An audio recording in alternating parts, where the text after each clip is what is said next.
What is going on, hockey heads? The NHL is buzzing, and that's why you're tapped into your daily source for fantasy hockey news and degenerate gambling breakdowns, the Locked On Fantasy Hockey Podcast. What's more impressive, 100 apples or 70 ginos? We'll talk about it on today's episode. You're Locked On Fantasy Hockey, your daily podcast on fantasy hockey. Part of the Locked On Podcast Network, your team every day.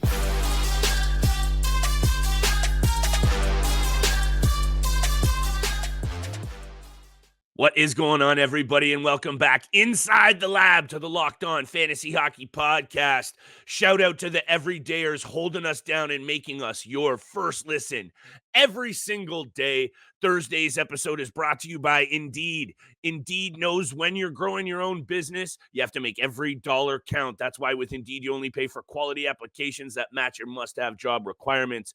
Visit Indeed.com/lockedon to start hiring now. Terms and conditions apply. Steele, what applies to today's episode? Nothing but fire, my friend, because the NHL is just that. It's on fire. The playoffs are looming, but there are so many different things going on, and we're not even going to get to the Art Ross race. We're not even going to get to anything else that's going on because, look, the Flyers are in a free fall. We're going to start there. John Tortorella, I got a take for you. I got a couple of things to say because the way he's been going about his business of late needs to be discussed, and it's affecting his team on the ice, and that's affecting your ability as a fantasy GM who is probably benefiting off of really good performances from the Flyers of late. Anyway, Mathews, 66, busting records once again. What's more impressive? People are talking about it. You and I need to talk about it. 70 goals or 100 assists and Thursday's bets. I have a feeling we always try and keep this to 30 minutes, Steele. I thought it was going to be short and sweet, but I got a lot to say. So over to you, Flyers. What are you seeing here? Because I've done my research on this Philadelphia team, and there are some glaring weaknesses in this squad that need to be addressed. Yeah, well, I think you can probably find weaknesses all around their organization right now. Just looking at what's transpired over the last 8 to 10 games, they're on an 8-game losing streak right now. They're 0-6-2 in their last 8. They've been outscored 42-18 in those 8 games. Yeesh. Like you said, it's a complete free fall, downfall for the Philadelphia Flyers, a team that was holding on to that third spot in the Metropolitan almost the entire season up until about a month ago. Then they were holding on to a wild card spot. Then they were battling, and now it's just complete and utter embarrassment from the Flyers organization. This was a team that shouldn't have been there all season long, and they're showing us why they shouldn't have been there and that they were overachieving and that this was way out of their realm of possibilities this season. And I think a lot of it has to do with John Tortorella as the head coach right now. Here we go. Let it out. True. I mean, it's true, though. It is true. It has to be. I agree. Because, I was saying this at the beginning of the season about what the possibilities could be with John Tortorella. You could really put the fire under your team's butts to get them going as that type of head coach. But it can also go in the opposite direction. And we've seen both ends of the spectrum with John Tortorella. Yes. He's one of the few, if not the only coach in the NHL that is brutally honest and says exactly what's on his mind with the media, with his players. And he does it, and he does what he wants. The healthy scratching of Sean Couturier, your captain, was an absolute. We have to talk about that. That's right at the top of my notes. Sometimes, some of the times when he talks about his players or even talking to his players, like with Morgan Frost or Bobby Brink, do they deserve to be berated sometimes? Yeah, that's what you have to do as a head coach, get your players going the right direction. But he at some points, it just affects your confidence. It affects your game. And that's the type of coach that John Tortorella is. And he is a really good coach in the NHL, but some of his personality, his antics, they have to slightly change for the betterment of the entire organization. I put a lot of the blame on John Tortorella as a head coach with the healthy scratches to a lot of his top players. The way he handles the media sometimes after a loss. Yes. The way he speaks on his players as well. I put a lot of blame on John Tortorella. I think the second issue is they just don't have enough stars in their lineup right now, and we're seeing that at this point in the season. A lot of young guys, we talked about it, but Travis Konechny, Joel Farabee, they're not really doing that much to kind of help their team. I know, again, it's very hard for them at this point in the season as well, because it's just been a long year for them. And then clearly, obviously, everything under consideration. The goalie department has really been a problem. Goalie graveyard in Philadelphia. Losing Carter Hart, as serious as that situation was, and it was still is a ridiculous situation. Very, very, still is. Yeah. But again, from the Philadelphia Flyers perspective, losing him is incredibly sucks. And then you're battling with Sandstrom and Ersin and now Fedotov. So it's just been a carousel of mistakes and really poor management from John Tortorella and his club. Number one, this whole episode isn't going to be all doom and gloom, because we're going to talk about more positive things after the break in bets, apples and ginos, Mathews. First and foremost, I'm not here to throw slag at a professional coach who's behind the bench in the NHL for a reason and knows a whole lot more about hockey than you or I. However, how he's gone about himself over the past, I'm not even going to talk about the rest of his career, because it is what it is. This season, and you've even just saw him after the game on Tuesday night, in his approach and his demeanor has now softened, and he's kind of trying to build this team up, giving them credit, even though they've lost 8 straight, and now is probably when you should have torn into them at any point. Number one, I don't like how he's gone about it in the media, and when you call people out, you're going to get the magnifying glass put on you. And unfortunately, that's happened right at the time where this team has, I'm just going to say it, it looks like they've kind of quit on him. Do I know that? Am I in the dressing room? No. Flyers fans, tell us what you think in the comments. But I'll go to this as well. They are 1-9 since scratching Sean Couturier. I know he only had 1 goal coming into his scratching. That was the first time in his career, 12 seasons, veteran, a guy that everyone loves in that room, and he's the captain. We know that's been covered. They've had 1 win since they've scratched him. So that has to be said. And moving forward, Steele, and I'll wrap it up at this, and then we can get to more positive things, as I alluded to. This Philadelphia Flyers team has the worst power play in the NHL. They just cannot. That doesn't help either. They cannot score goals. And when you're a weak defensive team and you can't even capitalize on the man advantage, you are going to lose a lot of hockey games. You know me talking about special teams at the playoffs. You're in last place in the power play. You don't deserve to be in the postseason, because guess what would happen to you? You'd get steamrolled anyway. So I think they deserve to be where they are. They've punched above their weight class the whole season, and this is what happens. So Torts needed to be spoken about. This team's free fall needed to be, but on the come up, Auston Matthews popped 66, and I don't think he's stopping, Steele. I've got things to talk about, because this Toronto Maple Leafs team seems to really be pushing for this record as a whole. They want Papi to get that 70 piece. But there's also an intriguing conversation to be had. 100 assists or 70 goals. We'll talk about it Thursday's bets. Today's episode is brought to you by our friends at Factor. You want to be checking out these meals from Factor, because they're fire. Get chef-prepared meals on the table in 2 minutes with Factor's ready-to-eat meals, so you can get back to what you love doing this spring. Looking for gourmet meals? Try meals that feature premium ingredients like filet mignon, Steele, shrimp, truffle butter, broccolini, and asparagus. I don't know about those last two, but I'm still feeling it. No fuss, no muss meals. Factor meals eliminate the hassle of prepping, cooking, and cleaning up. Simply heat and savor the good stuff. Head to factormeals.com/LockedOnNHL50 and use code LockedOnNHL50 to get 50% off your first box plus 20% off your next one. That's code LockedOnNHL50 at factormeals.com/LockedOnNHL50 to get 50% off your first box. Make sure you're checking out Factor Meals.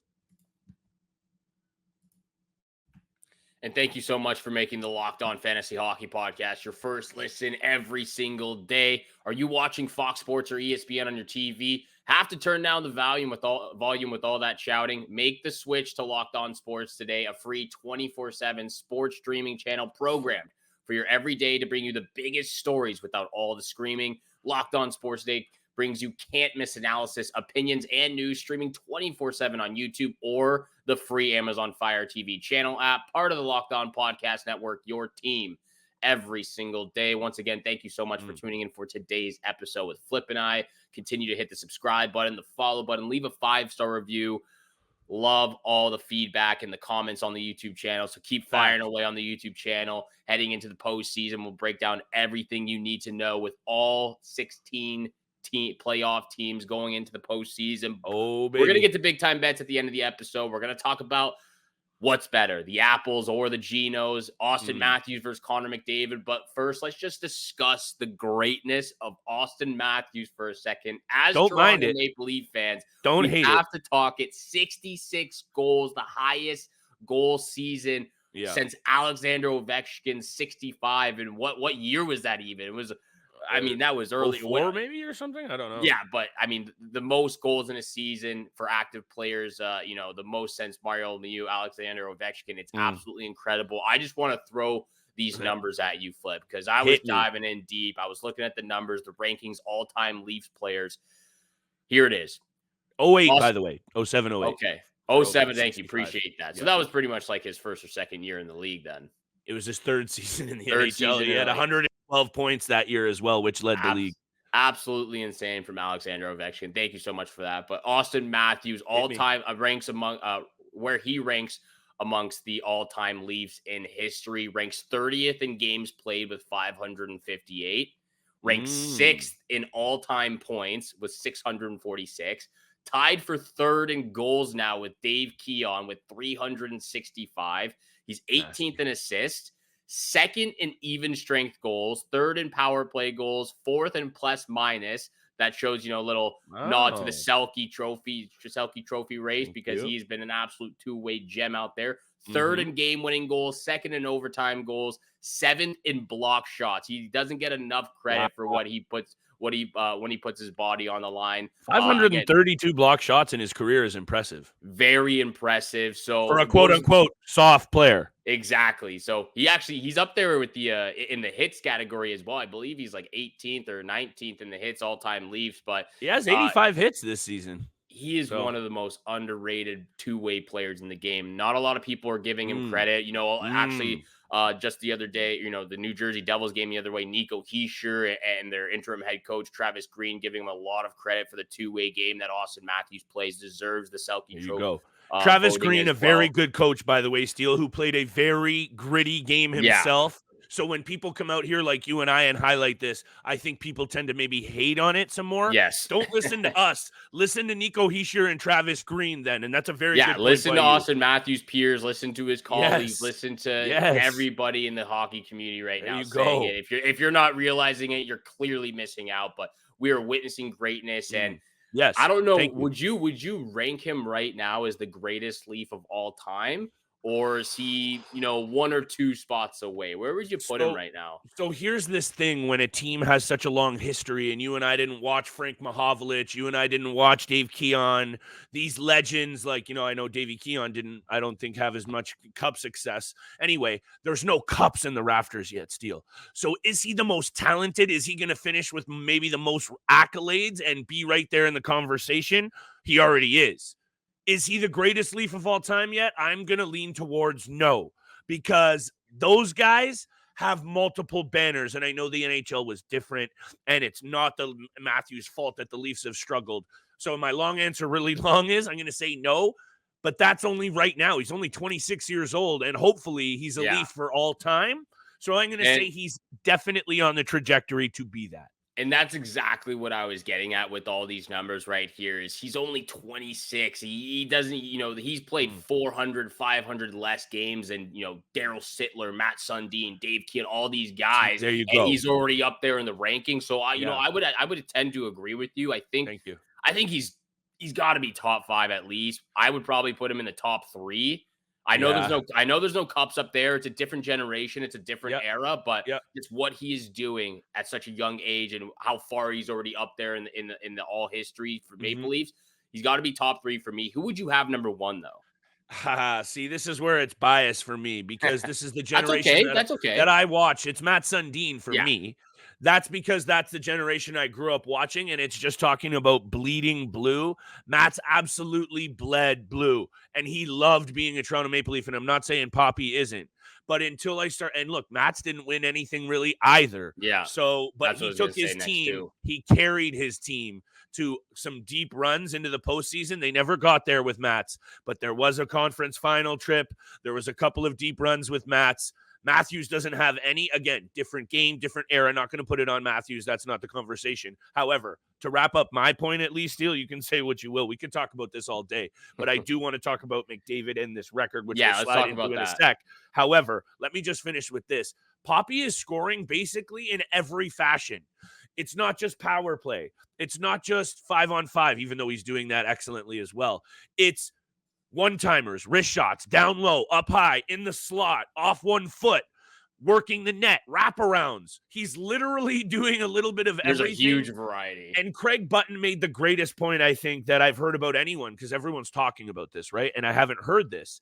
He's a very economical player. It doesn't look like he wastes a single movement or stride. He's very smart. And I think that's what's changed in his game, Steele, is before maybe he was a bit too, not reckless, but wasting strides, being in the wrong place. Wasting energy, yeah. He is everywhere he needs to be. And what is one of those intangibles when it comes to the greatest of all time? They are in the places to score goals all the time. It's just natural. Speaking of which, Connor McDavid, he's hurt right now, Steele, day to day. I don't know how you looked into this. The Edmonton Oilers are doing some like cloak and dagger type ish right now, trying to keep this neat and tidy and quiet. However, he was reportedly doing playoff media, their promos for in the arena and that kind of stuff, video work for social media.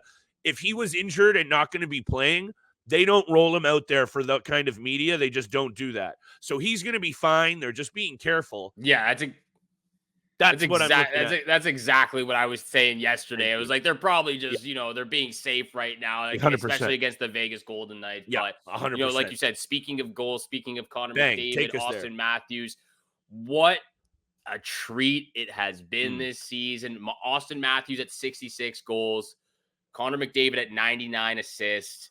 I mean, they're very, very close in each of those categories. 4 more goals for Auston Matthews in the last 4 games. Connor McDavid just needs 1 more assist. Yeah. Let's say both of them, it's a hypothetical right now because, Connor McDavid's probably going to do it if he plays just 1 more game. But Auston Matthews, with the 6-game goal streak, 7 goals in those 6 games, he's on fire right now. There's a possibility of him reaching 70. If he reaches 70 and McDavid reaches 100, which to you is more impressive in a season, the 100 assists or the 70 goals? Oh, it's so hard, Steele. No bias takes. No bias. I don't know. And this is what I think I have to come at here, because, and I did watch the conversation between Witt and Biz Nasty on Chicklets.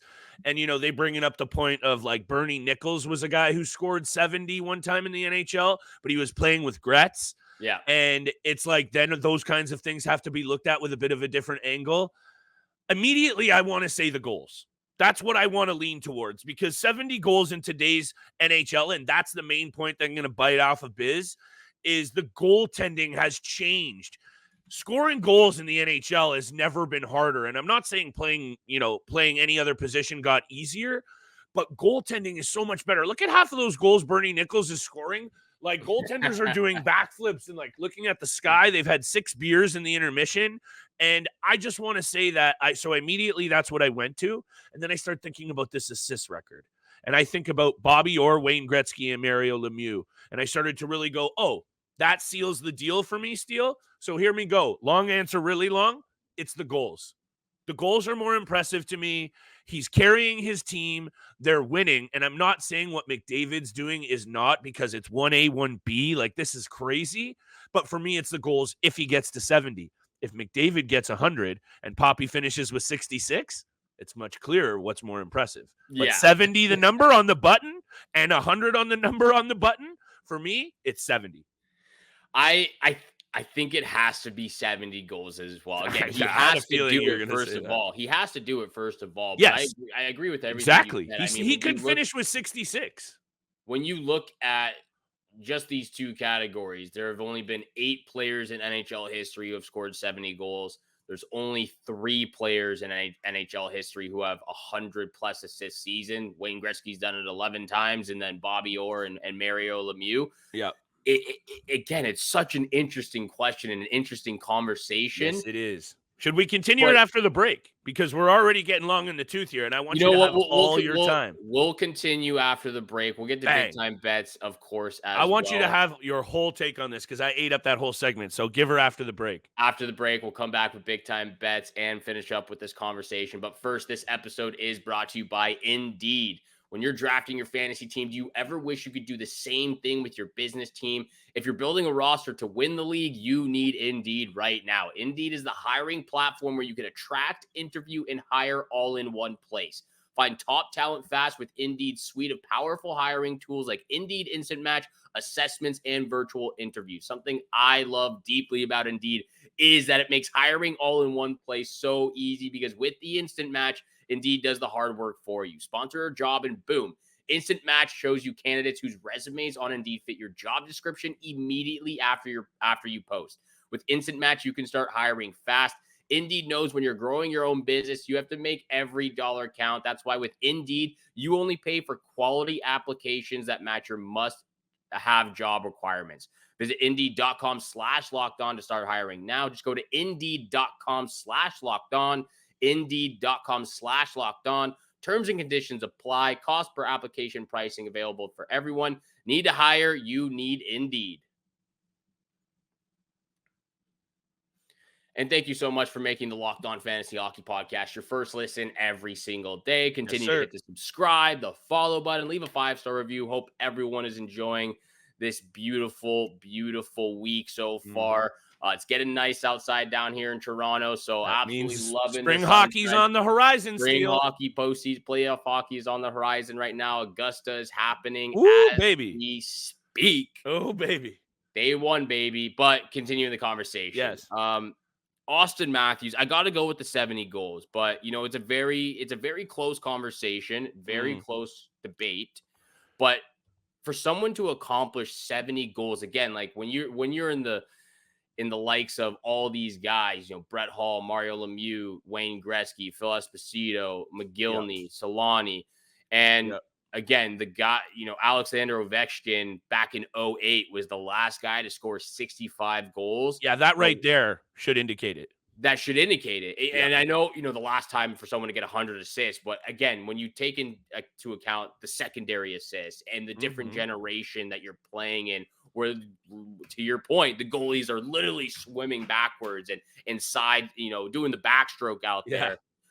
You know, the different equipment as well for goalies, you know, they've gotten bigger, you know, goal, you know, just the players in general are bigger in today's age as well. And again, scoring 70 goals at this generation, this era of hockey, if he's able to do it again, doing it since Ovechkin, or, you know, being the most since Ovechkin, and then doing it since, you know, Mario Lemieux back in, what was it, 85, you know, something like that. It was a long time ago. It was over 3 decades ago. It was the early 90s, but anyway. Maybe early 90s, but to do that, to accomplish that, 70 goals, it's incredible. And everyone around the league right now is literally saying, like, you cannot stop this guy. No one's figured it out. He's scored 66 goals. No one knows how to stop this guy right now. The only time he's not scoring is when he's stopping himself, really, and he's just having a bad game. It doesn't seem like... It was Mario Lemieux in 1988, by the way, Steele. I was not yet born. I was not yet born. Either were you, but anyway. No, I'm here with this conversation. Before I was born. But yeah, I think we're both on the same page here. Both going with 70 goals, even though, again, he has to do it. It's more likely that McDavid gets to 100 assists. He only needs one more. And then it's a different conversation, right? And then it's a different conversation because he's actually done it instead of not doing it. But let's get over to big time bets, where the money is made for everyone out there trying to make some money on the last stretch of the regular season. I went perfect, 3 for 3 Tuesday night, hoping the bets went perfect. Well, Wednesday night, big time bets Thursday. Over to you, Flip. What are you looking at? What's your first pick? We got a 10-game board, Steele, and we're running out of time here on this regular season. We are down to I believe we're a week away. Yeah. Next Thursday is the final day of the regular season, and then you and I are going to get real serious in this lab. 10 more days till playoffs. We are going to get real serious in this lab. X factors, under the radar players, playoff pool advice, previews, predictions, who's winning which series and how many games. We're going to have brackets, everything that you need all playoff series long. We're still here Monday through Friday, baby. And speaking of which, Thursday, I got a same game parlay, and I'm going to rattle it off very quickly. And look, we've been paying attention and talking about the Toronto Maple Leafs, and I'm just going to keep it rolling here, Steele, because they're rolling. And before that game, that was a bit of a blip on the radar. I think they lost 6-3 to New Jersey. What was it? A couple of weeks ago. 6-3. That was the first like bad game, Yeah. quote unquote, from Toronto against New Jersey in like 3 years. They usually own the Devils, and they went right back to that the other night. They're going to do it once again. They got slapped 5-2. I think they're going to get slapped again. I'm going to go Leafs money line. They're 8-1-1 in their last 10 against the Devs. The Devs are now down Jack Hughes. Their season is cooked. They're done. The Leafs are rolling. They want to get Papi that 70, and you can see it, right? Domi's pumped up. Bertuzzi's pumped up.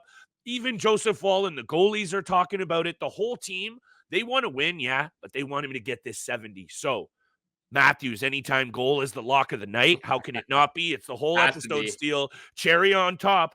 But hear me out on this one. I think they're going to just absolutely hold Jersey down. I'm going under. Samsonov's going to be back in the cage. This is a bold one, so it's a same-game parlay. It might tease it up on the alternate total to 7.5. Yeah. Slap the 7.5 in there. Slap Papi in there. And the Leafs aren't going to lose to the Devils, how they're both playing. If they both continue to play how they've been playing over the last week, this should be another easy victory for the Maple Leafs. Watch me talk this up and they get dusted. However, Leafs, money line, under 7.5. Mathews, anytime goal. That's the lock of the night. I like the same game parlay if we're bumping that up to under 7.5 in this match. Oh, we have to. Gonna bump that up to under 7.5. I'm gonna do the same game parlay with you there. My 3 picks of the night. I've got picks from separate games here. First pick, Lightning Senators over 6.5. 7 of the last 10 have gone over the number. Nikita Kucherov just continues to have 3-4 point nights. He's doing it all right now for the Tampa Bay Lightning. They wouldn't be in this position without him. That's the first pick, Lightning Senators over 6.5. Second pick, we were talking about the Flyers. Don't worry, I'm not taking the Flyers. Rangers on the puck line against those Flyers right now. They have been absolutely beaten, bruised, and battered over the last 8 games. It's been embarrassing for them. They just got pumped 9-3 against the Montreal Canadiens. They've lost to the Chicago Blackhawks, Montreal twice, Columbus. Their season's cooked as well.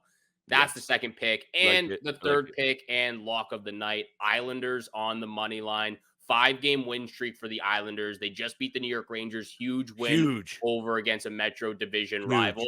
They need another big 2 points to really solidify their spot in that third spot in the Metropolitan. Taking the Islanders on the money line for my lock of the night. Love that one. Those are the locks of the night. Love that one. Auston Matthews, anytime goal. Islanders money line against the Montreal Canadiens.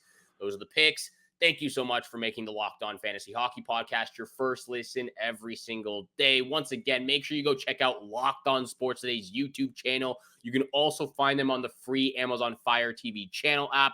They are here covering the top sports stories of the day with local experts of Locked On, plus the national shows covering every single league. So once again, thank you so much for tuning in for today's episode with Flip and I. Have a great day out there. Good luck with all your bets, and we shall see you back here again tomorrow. Peace.